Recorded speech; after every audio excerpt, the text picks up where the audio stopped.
Nagprito po muna tayo ng bawang. I-golden brown po natin para mas masarap. Ano ba yun? Hindi ka pala mailit ang mantika. Tanda naman ako. Sa pag-golden brown po ng bawang, pag konti lang po mantika ninyo, halu-haluin nyo pong mabuti. Pwedeng medium heat o medium high heat. Pero kung yung mga ilalagay nyo po sa mani o mga pang toppings, kung maramihan, pwede po kayong maglagay ng maraming mantika pero low heat. Ayun po yung ginagamit din sa mga pagtitinda. Ginagamit po sa garlic oil para maganda po yung resulta. Huwag nyo pong mamadaliin. At ang pinakamali po sa pagigisa ng bawang, yung ginaganyan-ganyan nyo po. Dahil didikit po yan sa panghalo ninyo. Dahil excited na kayo pumunta sa sarap na tindahan dahil sa latest, di ba? At meron na naman kayong gigisa yung ibang tao. Ayan, tama na po itong pagkaka-golden brown ng aking bawang dahil sa adobo toppings naman po. Set aside na po natin. Ito pong pagluluto ng adobo na to, pang world class. Opo. Dahil na-serve ko na po ito sa aking mga iba't ibang lahi na mga kaibigan. Nagustuhan naman nila. Hindi ko alam kung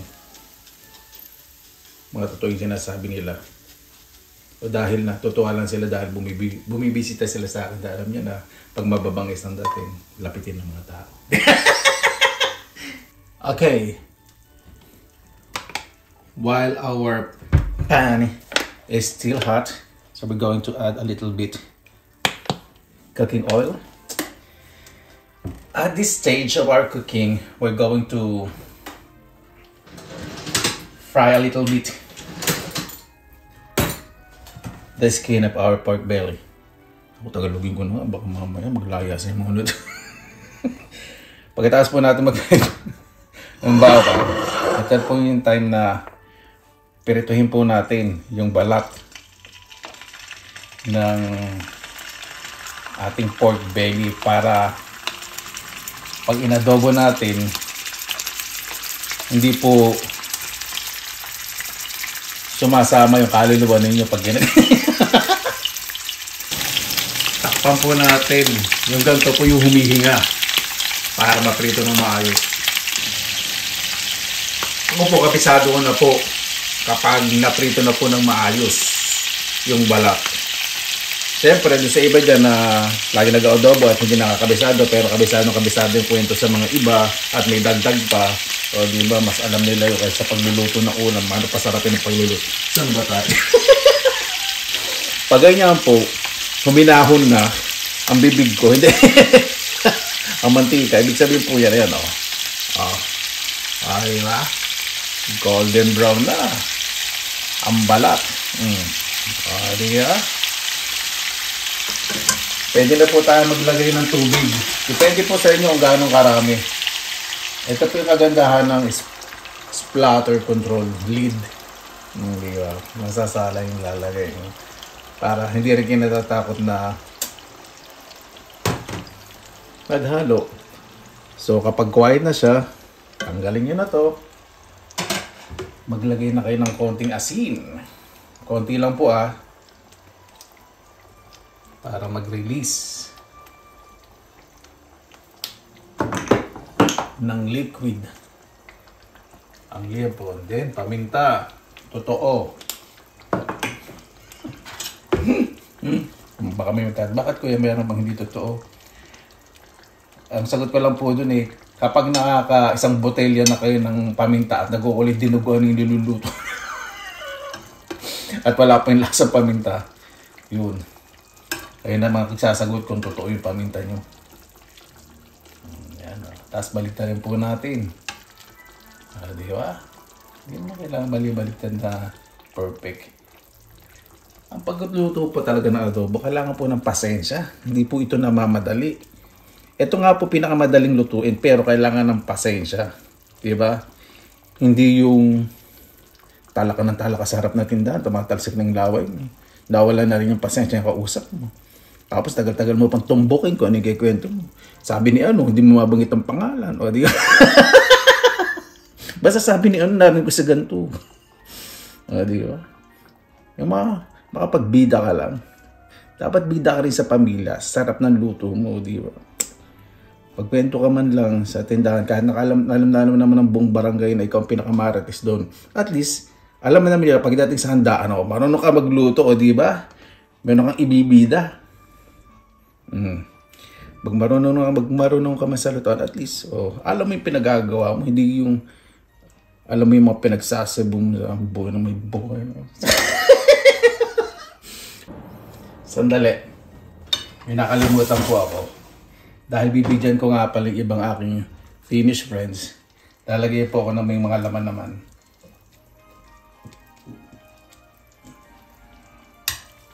O, diba? Especially, may konting taba. Pero pag binigay ko sa kanila, sasalaan ko yung mantika. Yung sarsa lang ang pinakabibigay. Lalagyan kong toppings na bawang. Diba?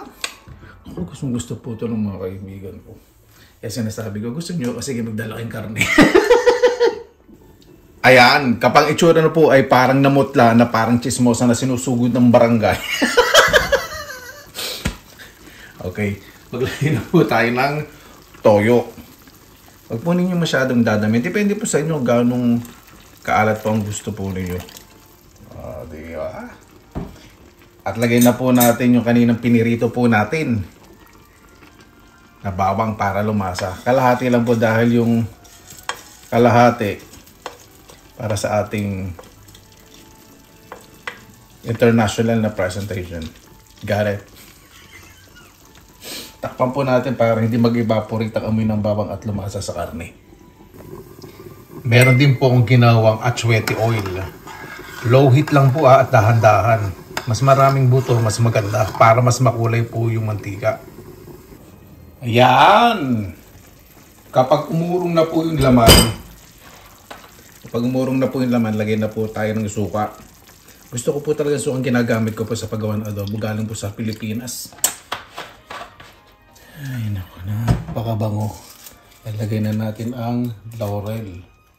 Huwag po natin tatakpan para hindi malasahan po nyo. Parang mapakla. Yung parang dumidikit sa dila. Yung suka. Hilaw po yung suka po na yun. Ibig sabihin hindi hilaw. May texture. Yun. Yung parang mapakla. Kailangan po hindi po tinatakpan pag naglagay po ng suka. At kapag kumukulo na po ng maayos, maglalagay na po ako ng atsuete oil. Ito ay pampakulay lang po. Ang nanay ko po nung araw. Kapag bago maluto, ilalagyan niya po ng atsuete. Pero hindi po lagi siyang naglalagay ng atsuete. Depende na lang kung gaano katagal siya sa tindahan makipagchismisan. So kapag nasa bahay, masarap yung adobo. Labi na ay. Takpan po natin. Bakit natin kailangan takpan? Kasi nakulo na po yung suka. Para yung atsuete oil kumalat. Kasi pag kumukulo po, di ba, umaapaw. Kukulay po yan sa ating karne. Ayan po. Pag nakikita nyo pong umaapaw, ibig sabihin kumukulay na po yung atsuete. Pwede nyo na po yung buksan. At medyo bali-balik ta rin po natin habang pinatutuyo po natin. Di ba? Napakaganda po ng kulay. At kapag medyo lumalapot na po yung sarsa, hinaan nyo na po yung apoy. Kasi ang target ko po, makaramelize po. O mas malapot yung sarsa. At mapiprito ng dahan-dahan din yung taba. O, di ba na hindi sa sunog tignan pero crispy tignan. Napakasarap. Mas magiging masarap po ang adobo na habang natutuyo ay hinahalo-halo po ninyo. Para kumapit po yung sarsa. Kapag gumagamit po kayo ng non-stick pan.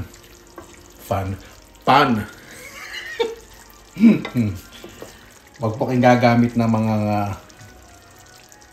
metal. Gagamit po kayo ng kahoy na panghalo kaya plastic. Kung gagamit po kayo ng metal, tong, dahan-dahan. Pero hindi po advisable. Siyempre, nag-invest sa inyo ang asawa ninyo. Di ba? Tapos re-regalohan kayo ng ganito dahil gustong-gusto nyo magkaroon. Tapos buburarain naman ninyo. Hindi. Siyempre sa iba po hindi nakakaalam. Gagamit po kayo ng kahoy o kayong plastic din na panghalo. Siyempre heat tolerance naman po o heat tolerant. Pwede sa mainit. Kasi pag nakita yan ng may gasgas ng mister nyo, siya naman nag-iinit ang ulo. Ayan. Nabawasan na po yung niluluto ko. Bakit? Nag-message po yung dalawang kaibigan ko nandito. Nandun sa living room. Tinitira ng adobo.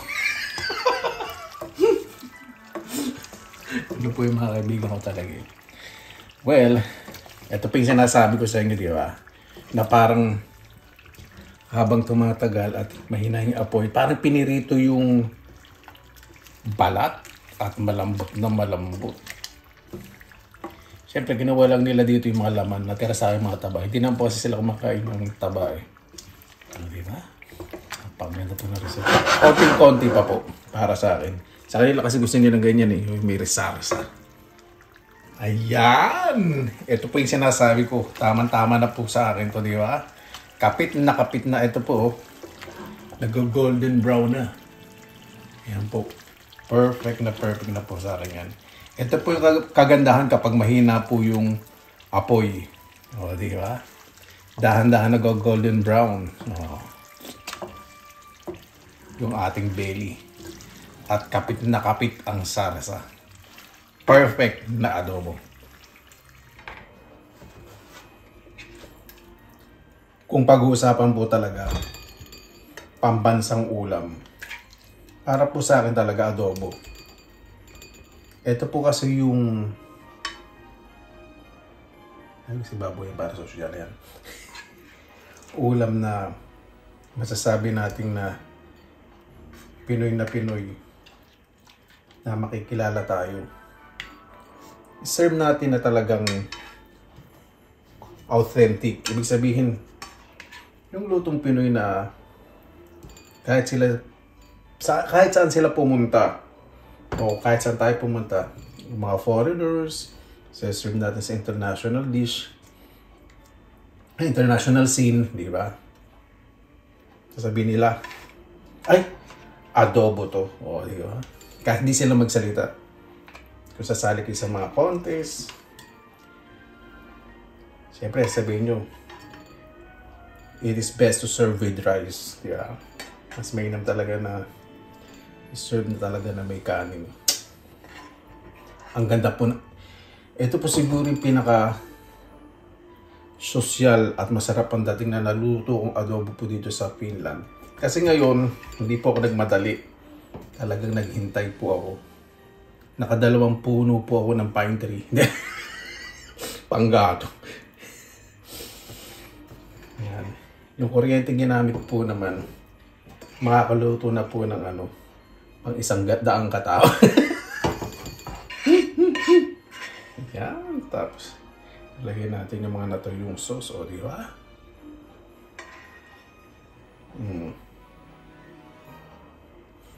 Siyempre, ang mantika.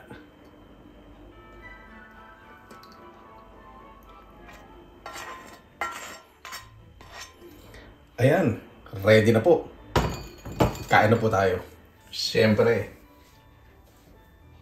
pumasok po sa akin yung naisip po ninyo. Yung pinag-adobohan, hindi po masasayang yan. Kakamas ko po dyan ng kanin. O, di ba? Sasangag po natin. Lagay natin yung kalahati muna ng ating piniritong bawang. Hindi po maglalagay ng asin dito. Dahil siyempre kakainin po natin adobo. Ayan. Kumulay na po sa kanin. Diba? Siyempre, mas papakabugin natin yung presentation niya. Kahit nasa bahay kayo, diba? Gawin niyo naman hindi burarahin. Yung mga pagkain. Lagyan na po natin natirang bawang para mas kagana-ganang tignan. Lalo na po kung meron kayong mga kakainan. Di ba? Sa presentation pa lang eh. Kahit hindi ka sa harapan ng luto ninyo, di ba? Napapuri sabi ko. Mabuhay yan! Maraming salamat naman po sa Panginoon. Kasama-sama na naman po tayo. Napay safe po ang lahat. Isa naman nakabuhanit ako kasi medyo nilalamig pa rin po. Salamat po sa mga kaibigan ko dahil na po dito. Siyempre, may dala po silang cake. Sabi ko nagkikrave ako sa cake. Kung makikain sila, dapat ganun, give and take, di ba? O kaya barter. Palitan. Paano bago nagsa, pasalamatan po natin ng Panginoon. Panginoon, maraming salamat po sa biyayang binigay niyo po sa amin sa araw ito. Naway bawat isa po puro kabutihan na lang po meron sa puso. Napakasarap po kumilos sa isang pamayanan na may pagmamahal ng pagkakaisa at wala pong inggit. Kaya na po bahala po sa amin. Sinusuko na po namin sa inyo at sa kalan ni Jesus. Amen. Meron din po ako dito sa baon na sinigang. Yung natira ko.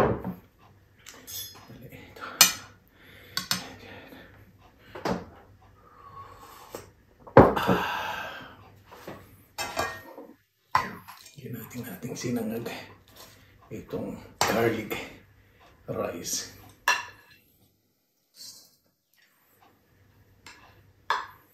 Hindi naman to fried rice kasi hindi ko naman siya binusa ng mais. Parang kinamas ko lang. Kaya garlic rice pala. Hindi pala fried rice. Hindi ko naman siya masyadong ininit. Oh, ito po siguro ang isa sa pinakamasarap at pinakamagandang presentation na adobo na naluto ko sa karir po ng pagbablog ko. Opo, dito wala pong halong biro. Hindi na po ako magsasawa ng suka kasi meron akong sinigang. Pag kumakain po kasi ng adobo, nagsasawa-sawa po ka na may bawang suka sa asin. Pero hindi po. Pero hindi po. Ibaba natin para makita nyo naman yung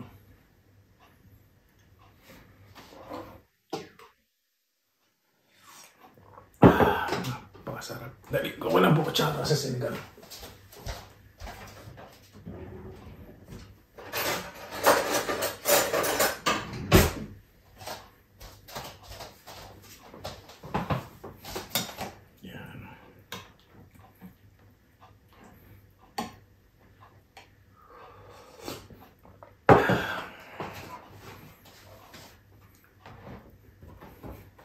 Pasensya na po. Alay po muna ako ng iced tea.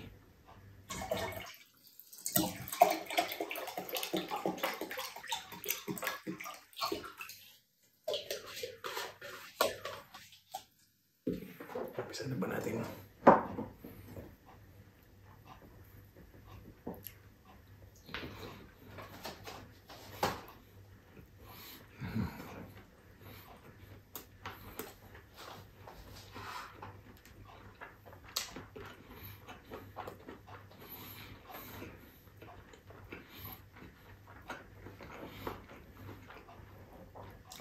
Napakasarap, napakalambot po ng liempo.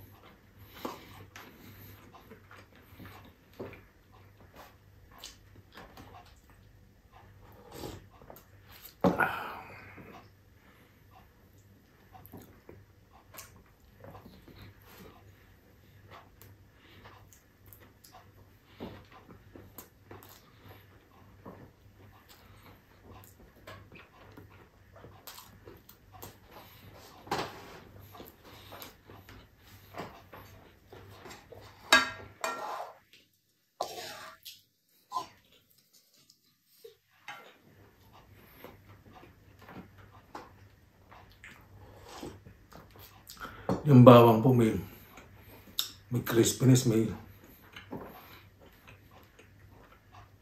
lutong na naibibigay. Sarap. So, amoy na amoy talaga yung bawang.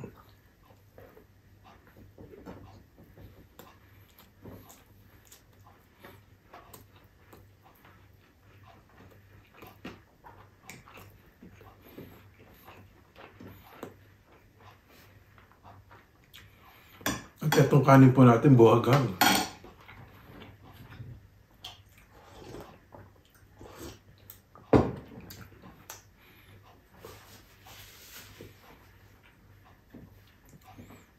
Ang adobo po talaga, yung pinakamadali lutuin yung iba nanay ko po minamarinate pa yan. Tapos, lalagay sa kawali yan. Lalagay lang siya konting tubig. Saka pakuluan yung dahan-dahan. Marami po siyang style ng adobo. Ito po yung style ng pagluluto na ginaya ko po sa kanya.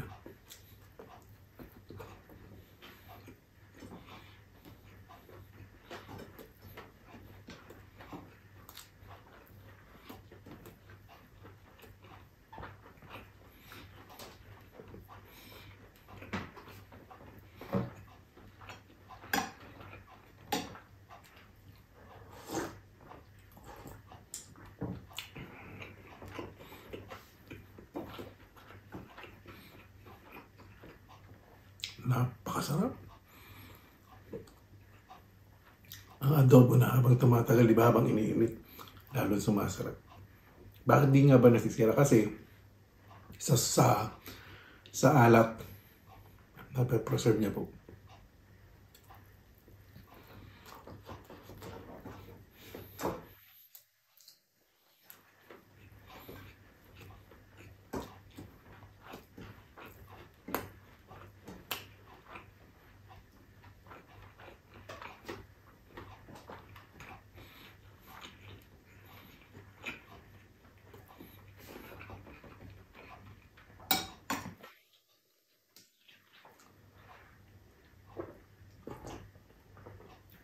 Ayoko pong gumamit ng dark soy sauce kasi dati, nung araw, yung toyo po tayo, maliit po kami.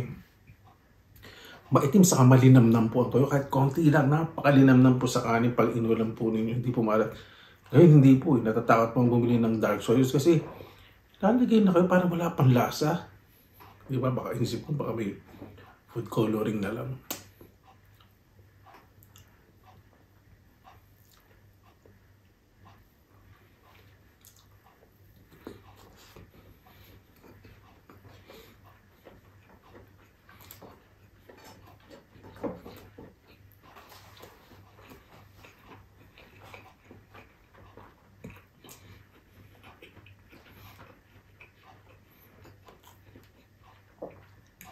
Ang sarap ng liempo, hindi nakakaumay kasi pinirito ko po muna, di ba, yung balat. Ano, pag kinain nyo, nagme-melt sa bibig. Malambot.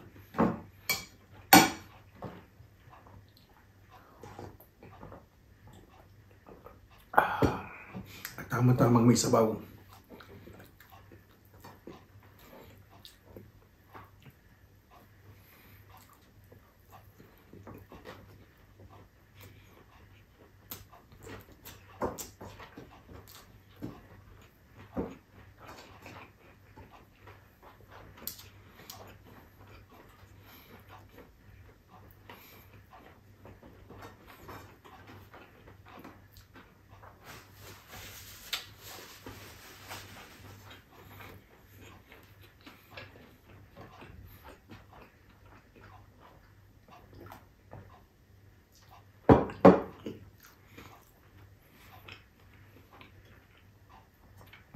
Siyempre, adobo hindi naman po pare-pareho. Kailangan luto sa toyo, iba luto sa asin, adobong puti. Sa ibang adobo, di naman laging lahat suka pinang-aasim. Iba walang suka. Marami pong versions.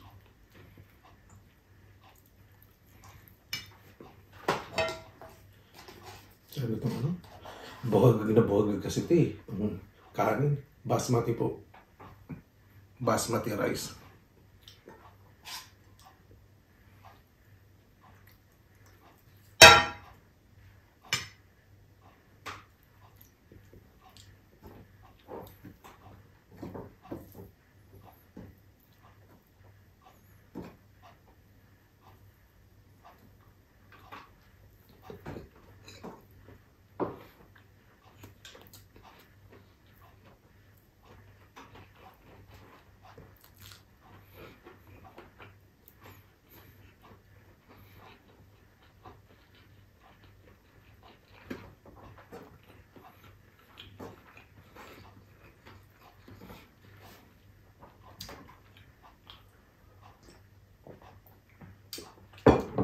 Siguro kung sasali ako sa cooking show at itong lasa ng adobo na niluto ko ngayon, tama yung asim, tama yung alat, may konting tamis,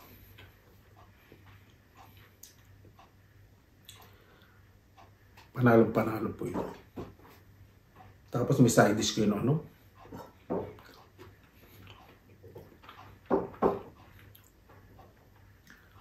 Cucumber salad o kaya atsara o kaya yung fresh onion pickle. Ako kaya manggang hilaw, dalok, nakapo! Dalok na mangga. Pasarap. Kasi pag serve dito na kailangan may something sourness para ma-wash out yung fattiness. Galing ko ngayon ah. Galing ko ah. Rumurunong na ako ah.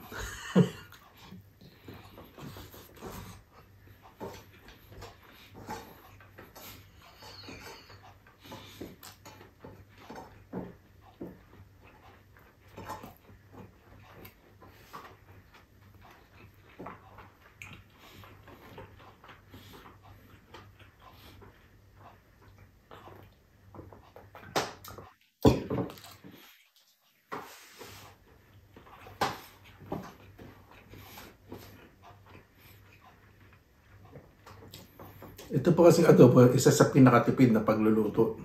Lalo na po sa ingredients, di ba? Kaya masasabi natin talaga itong pambansang ulam natin.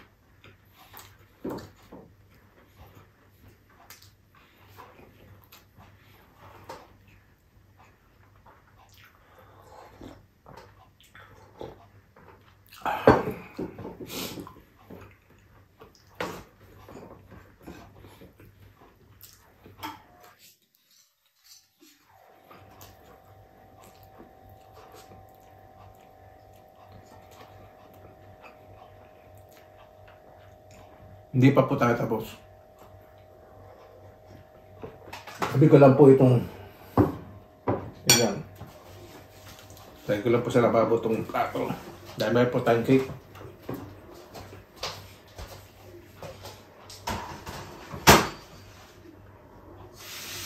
Sandali lang po ah.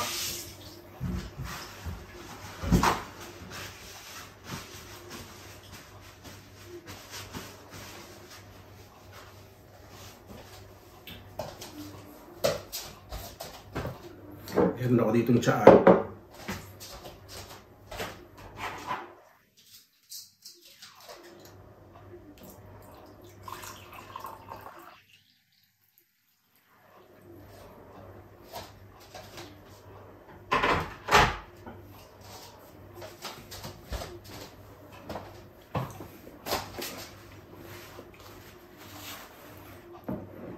Muna tayo.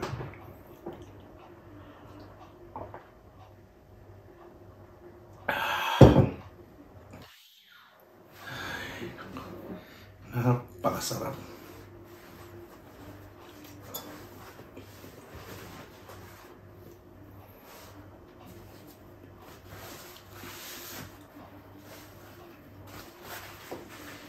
Ito po,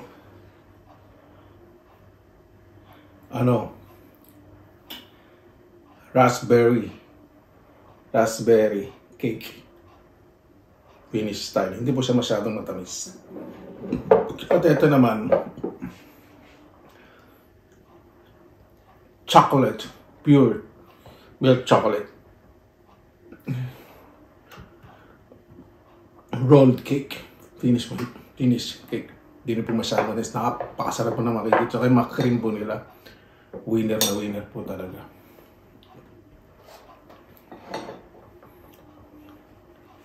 Huwag na yun ang pisala na siya.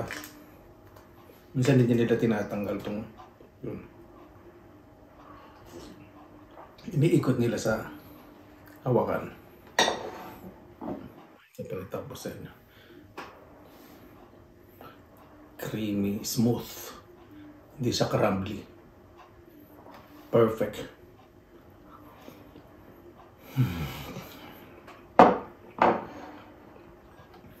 Sabi ko sa kanila, nag-crave ako sa cake.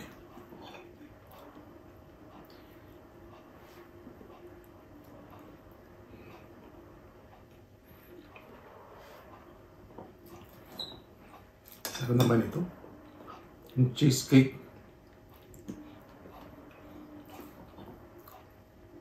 Napang feeling na ginamit dito, cheesecake. Sarap.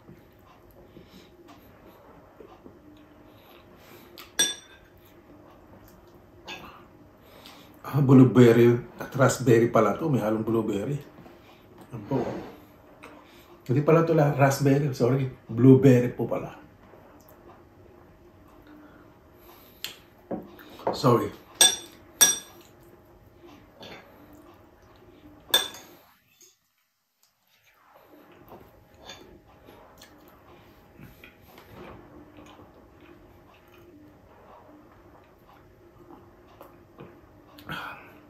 Vanilla tea po ito. Vanilla green tea.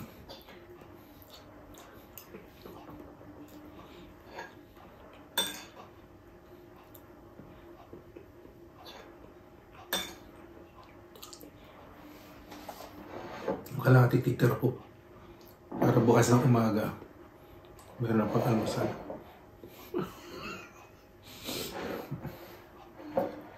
At least kahit ilang peraso, di ba, dinala nila ako. Naman po tayo sa milk chocolate. Creamy, smooth.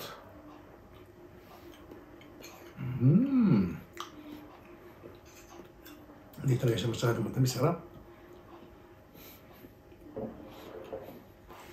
Tapos yung chocolate talagang totoong chocolate. Hindi nagkukuha rin chocolate.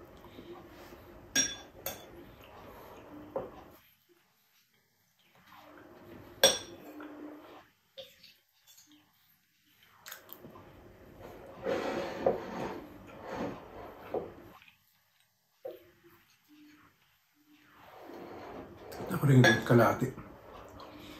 Para bukas, meron pang almusal at snack.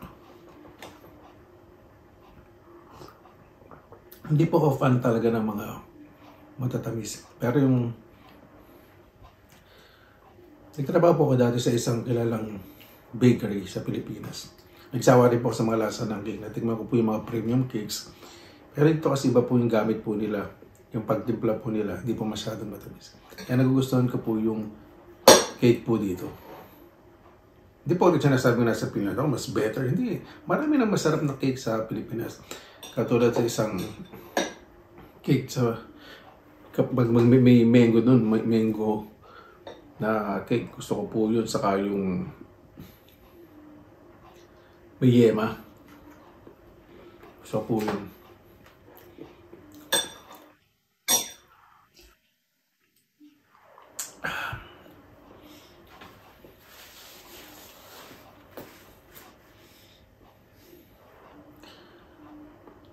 Ano po, bago tayo tapos, pasalamatan po muna natin ang Panginoon. Panginoon, maraming salamat po sa araw po na to. Ang araw po namin, ang araw-araw na dumarating po at binibigyan niyo po sa amin ay marami pong pagsubok. Alam po namin yung po papatatag po sa amin. Pasusubukan po namin sa sarili namin. Wala po kaming dapat patunayan sa ibang tao hanggang saan po kaya po namin. Papatunayan po namin sa sarili namin na makakaya namin dahil sa inyo po namin dapat patunayan na kaya po namin lahat na binibigay po ninyo. Nagpapasalamat po kami dahil pinatatatag niyo po kami sa araw-araw. Naway ang bawat isa po mas nabatag pa po at lumaban po sa buhay. Huwag mo susuko. Dahil hanggang nabubuhay po kami, ang buhay po ay hindi po laging masaya. Ang buhay po hindi po laging malungkot. Kailangan po talaga balanse. Kaya na po, bahala po sa amin. Sinusuko na po namin sa ilan sa ngalan ni Jesus. Amen. Paano po? Maraming salamat na po sa inyong oras na ilan sa pininakalakbay. Basta lagi po tayong positive vibes, good vibes. God bless. Ingat po lagi. Magandang araw. Laban lang.